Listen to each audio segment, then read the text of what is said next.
जय Shri Ram. Doctor Rampal Verma sir. Bio pesticide का मतलब ये होता है कि ऐसा पेस्टिसाइड या ऐसा केमिकल जिसमें ऑर्गेनिज्म या बायो ऑर्गेनिज्म होते हैं। नीम सीड कर्नेल एक्सट्रैक्ट या जिसको हम लोग नीम का खोड़ बोलते हैं या नीम का तेल बोलते हैं। टोबैको का भी होता है या लोकल में क्या बोलते हैं धतूरा वगैरह का, ट्राइकोडर्मा हो गया, सीडोमोनास हो गया, बैसिलस हो गया या मेटाराइजियम एनिसोप्ली हो गया। जय श्री राम। नमस्कार खेडूत मित्रों, हम एक नई सीरीज लेके आ चुके हैं आज, bio fertilisers and bio pesticides. तो हम जानेंगे कि बायो पेस्टिसाइड्स और बायो फर्टिलाइजर्स क्या रहते हैं, क्या कैटेगरीज रहती है उनकी, कहाँ पे यूज़ होता है, कैसे यूज़ होता है। तो आज हमारे साथ एक्सपर्ट के तौर पर जुड़ चुके हैं mister Rampal Verma sir, doctor Rampal Verma sir, जो कि अभी फ़िलहाल कोरोमंडल इंटरनेशनल कंपनी में गुजरात हेड है, मार्केटिंग हेड है। नमस्कार रामपाल सर। नमस्कार जी। रामपाल सर, हम आपसे बायो पेस्टिसाइड्स और बायो फर्टिलाइजर्स के बारे में जानकारी लेना चाहेंगे। तो नॉर्मली अभी हम देखें तो बहुत सारी products, chemical products bio pesticides के नाम से मार्केट में अवेलेबल है। जी जी जी। तो हमारे खेडूत मित्र के लिए आपसे हम जानना चाहेंगे कि बायो पेस्टिसाइड्स और बायो फर्टिलाइजर्स क्या है, उसको हम कैसे डिफाइन कर सकते हैं। बराबर। तो नमस्कार खेडूत मित्रों, जैसा कि रोहित भाई ने बताया बायो फर्टिलाइजर के बारे में और बायो पेस्टिसाइड, तो सबसे पहले मैं आप लोगों को बताना चाहूँगा कि बायो फर्टिलाइजर और बायो पेस्टिसाइड होता क्या है। तो बायो फर्टिलाइजर मतलब ऐसा फर्टिलाइजर या ऐसा खाद जो बायो ऑर्गेनिज्म से जुड़ा हुआ होता है या जिसमें बायो होते हैं। बायो मीन्स जीव।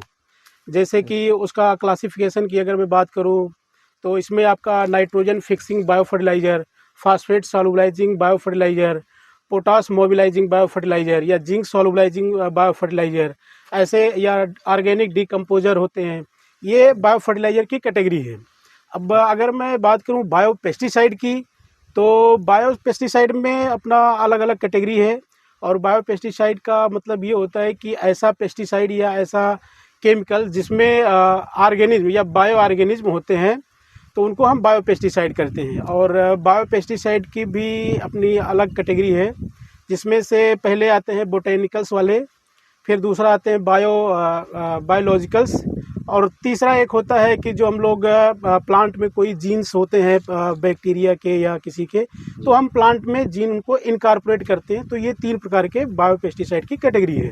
जी जी सर, ये जो आपने 3 कैटेगरीज बायो पेस्टिसाइड्स की बताई, तो वो कैसे कैटेगराइज होता है जो नाम से इम्प्लीमेंट कर रहा है, तो आप उसका ज़्यादा हम इसके ऊपर प्रकाश डालेंगे। तो अब कैटेगरी का जैसे मैंने बात किया, तो बायो पेस्टिसाइड जैसे कि अगर मैं बात करूं कि बोटेनिकल्स यानी कि जो बहुत सारे ऐसे पेस्टिसाइड होते हैं जो हम पौधे से प्राप्त करते हैं। जी जिसका सबसे बड़ा उदाहरण है आपका नीम सीड कर्नेल एक्सट्रैक्ट या जिसको हम लोग नीम का खोड़ बोलते हैं या नीम का तेल बोलते हैं। जी तो ये भी एक बायो पेस्टिसाइड की कैटेगरी में ही आता है बोटेनिकल्स में।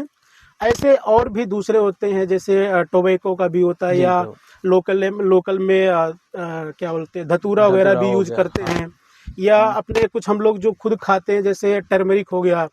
टर्मरिक भी अगर हम बात करें तो एंटीबायोटिक का बहुत अच्छा स्रोत होता है। एंटी तो फंगल ये एक आपकी कैटेगरी हो गई। दूसरी बायोलॉजिकल कैटेगरी हो गई, जिसमें हम लोग बायो यानी जीव वाले होते हैं। जैसे उसमें हम अगर बात करें तो आपका ट्राइकोडर्मा हो गया, सीडोमोनास हो गया, बैसिलस हो गया या मेटाराइजियम एनिसोप्ली हो गया या पैसिलोमाइसीज हो गए। ऐसे अलग अलग बहुत सारे बायो वाले हैं और जीव पे आधारित हैं। बराबर। तीसरा जो हमने बात किया था कि जो जीन को हम प्लांट में इनकॉर्पोरेट करते हैं, उसका सबसे बड़ा अपना एग्जाम्पल है बैसिलस थ्रोजिएंसिस। और ये काफ़ी फेमस भी है, जो मतलब काफ़ी टाइम हो गया इसको भी चलते हुए। तो वो बैसिलस थ्रोजिएंसिस है। इसके 3 अलग अलग कैटेगरी के हिसाब से डिवाइड किया गया है बायो पेस्टिसाइड का। जी सर। तो खेडूत मित्रों, हमने रामपाल सर से बहुत ही अच्छी जानकारी ली कि बायो फर्टिलाइजर्स और बायो पेस्टिसाइड्स क्या होता है। जो अभी हम लोग देखते हैं कि एग्रीकल्चर में बहुत सारे प्रोडक्ट्स को बायो प्रोडक्ट के नाम पे इंट्रोड्यूस किया जाता है।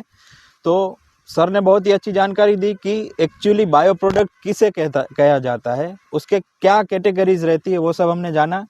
तो हम सर के साथ अगले वीडियो में जुड़ेंगे और हम बायो पेस्टिसाइड्स और बायो फर्टिलाइज़र की कैटेगरीज को बहुत ही नज़दीक से जानेंगे, उसको हम 1 बाय 1 एक के बाद एक प्रोडक्ट लेते जाएंगे, उस हिसाब से हम लोग उसको जानते जाएंगे। अभी के लिए इतना ही। आपको अगर कोई भी क्वेश्चन है तो आप कमेंट कर सकते हैं। जी सर, आप और एक चीज़ और मैं बताना चाहूँगा, जो आगे हम लोग लेके आएंगे, तो थोड़ा सा मैं आपको ब्रीफ कर दूं कि आगे जैसे अभी मैंने बायो पेस्टिसाइड में अलग अलग कैटेगरी का बात किया, जी तो आगे हम लोग नेक्स्ट वीडियो में ये बताएंगे कि कौन से बायो पेस्टिसाइड हैं जो हमने नाम बताए, जी वो आपके कौन से पेस्ट के लिए या पेस्ट कौन के से डिजीज के लिए इफेक्टिव रहेगा, उसमें हम लोग आपका आगे इस चीज़ के बारे में बात करेंगे। जी सर। बाकी अगर एक्स्ट्रा किसी को कोई जानकारी भी चाहिए तो कांटेक्ट भी कर सकते हैं। मेरा नंबर भी है 7379757783। बाकी जी नेक्स्ट वीडियो के लिए हम लोग जी दोबारा Thank you very much, available sir. होंगे। आपको और कोई जानकारी चाहिए, आप कांटेक्ट भी कर सकते हैं। कमेंट सेक्शन पे आप लिख दीजिए, तो अगर उसके ऊपर हम लोग नेक्स्ट वीडियो में कवर अप कर लेंगे, तो ऐसा भी हम लोग आपको जानकारी दे सकते हैं और बहुत सारे फार्मर्स को ये जानकारी मिल सकती है। अभी के लिए इतना ही। जय सिया राम, नमस्कार, थैंक यू सर। नमस्कार, थैंक यू।